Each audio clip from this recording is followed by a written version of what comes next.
May pasa akong mga damo.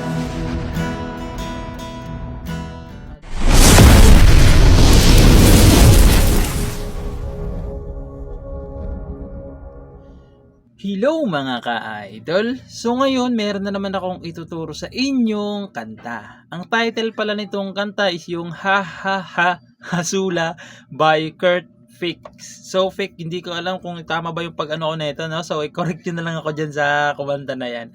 So itong kanta na to mga ka-idol is may nag-request na nito sa akin. Hinanap ko lang yung comment niya, hindi ko na makita para ipapakita ko sana sa inyo na ito yung request niya. So yung nag-request nito, pasensya ka na idol kasi hindi ko na nakita yung comment mo, ilalagay ko sana. So ito na yon, yung Hasula by Kurt Fix. Okay? So dito muna tayo sa kanyang strumming. Okay? Yung strumming pattern natin is ganito lang. Down, down, up, up, down, down, down, up. Okay? Ganun lang. Ulitin ko. Down, down, up, up, down, down, down, up. Okay?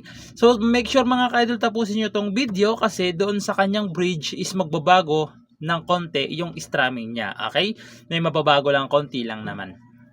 So, proceed na tayo doon sa kanyang whole verse. So, yung whole verse niya rito is A2 or A sus2. Ayan.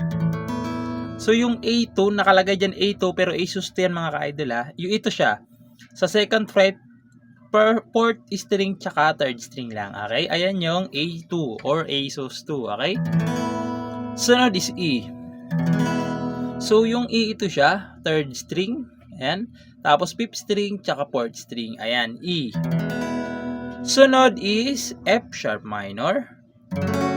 Ayan, F sharp minor. Yung F sharp minor, nakabar dyan. Ayan, sa second fret, 1, 2. Yung sa fourth fret naman ay fourth string, tsaka fifth string lang. Okay? Ayan, F sharp minor. Sunod is D. So, yung D, first string, second string, tsaka third string. Okay, yan. So, itong chords mga ka-idol, ito yung original chords niya, no? Kasi maraming chords nito na basic chords lang pero hindi masyadong katunog. Kaya ito nga kinuha natin yung original chords niya, okay? Yung apat na chords na yan, 2 times yung gagawin, okay? 2 beses. So, sasampulan ko kayo para mas maintindihan nyo kung paano siya tugtugin, okay? So, ganito naman siya kapag tinugtog. May pasa akong mga damgo, ato na pa'y ikaw ug ako. Ulitin nyo lang ulit yun. Kung mauman gani, may pagmatugkog balik, o kawara ko puwag na mo. Tapos, papasok yung kanyang free chorus. Doon sa free chorus na kuyog-kuyog pa, kunin yung duha. So, papasok yung free chorus. Okay? So, proceed naman tayo doon sa kanyang pre-chorus. So, yung pre-chorus niya rito mga ka-idol is B minor. So, yung B minor sa second fret nakabar pa rin. Dito naman sa third ay second string. Ayan, second string. Sa fourth fret naman ay fourth string tsaka third string lang. Okay? Ayan yung B minor. Tapos pupunta kayo ng C sharp minor. So, yung C sharp minor, nakabaras na siya sa 4th fret. 1, 2, 3, 4. Okay? Sa 4th fret na nakabar. Sa 5th fret naman ay second string pa rin. Dito naman sa 6 ay 4th string pa rin, tsaka 3rd string. Okay? Ayan. C sharp minor. Tapos pupunta kayo ng G. So, yung G, 1st string, 2nd string, 5th string, tsaka 6th string. Ayan yung G. Tapos pupunta kayo ng E. Okay, so naturo ko naman na itong E kanina, kaya hindi na natin ituturo, no? Ayan. So, ganito naman siya kantahan sa free chorus. Kuyog-kuyog pa, kunin yung duha, sumug-sumugon ka, paas if nga gikilig, apan di ay nagsakit.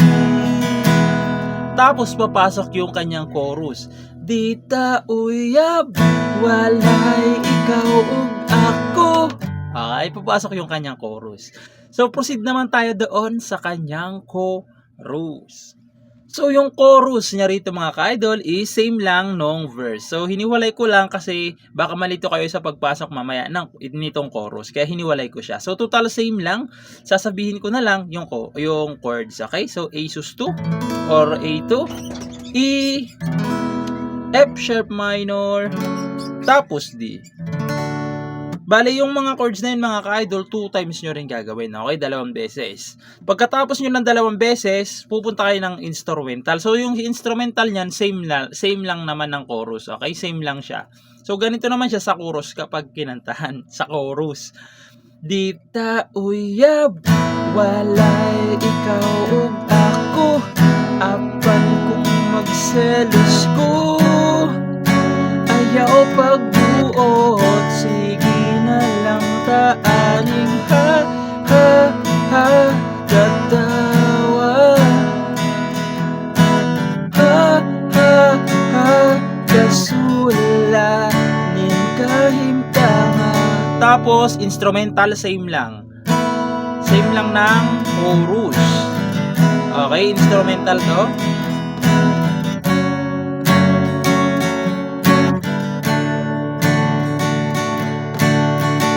Tapos, babalik kayo na naman doon sa kanyang verse. Okay? Sa verse 2. So, yung verse 2, same lang ng chorus. Kakantahan na lang natin para mas maintindihan nyo yung pagpasok ng kanta. Okay? So, ganito naman siya sa chorus 2. Selos ko, lisod gyud kapunan. Labaw na siya ang imong kauban. Ngano mang mahadlok kung mawa ka, ngawa mangyud ka maakua. Tapos babalik na naman kayo doon sa kanyang free chorus. Kuyog-kuyog pa, kunin yung duha. Babalik na naman kayo doon sa chorus, okay? Tapos noon, pupunta na kayo ng bridge, okay? Doon naman sa bridge na kay wala na. So, doon sa bridge na yon. So, proceed naman tayo doon sa kanyang bridge. So, yung bridge niya rito mga ka-idol is B minor. So, naturo ko na isa-isa yung string kaya hindi na natin iisa-isahin. Okay? C sharp minor. Tapos D. Tapos, isa pang D. Okay? Tapos, babalik lang kayo ng B minor ulit. C sharp minor. Tapos D ulit. Tapos dito sa G, isang strum down lang. G, isang strum down lang. Tapos E. Okay? So, sasampulan ko kayo para mas maintindihan nyo, no? So, hindi ko lang masyadong kabisado dito yung lyrics sa bridge, okay? So, ganito naman siya kapag kinantahan sa bridge. Nawala na na na na na na na na na na na la la la la la la na na na na na. Tapos sulag na na na na na. Tapos dito sa E, isang strum down lang na lang din, okay? Kasi papasok na naman yung ha katawa. Papasok na naman yun, okay? So, ganun lang naman siya tugtugin. Napakadali lang. Sa nag-request nito, pasensya ka na idol, hindi ko nalagay yung request mo kasi hinanap ko sa comment, hindi ko na makita. So, ayun lang. Sana nagustuhan nyo itong tutorial natin at good luck sa bago nyong matututunan.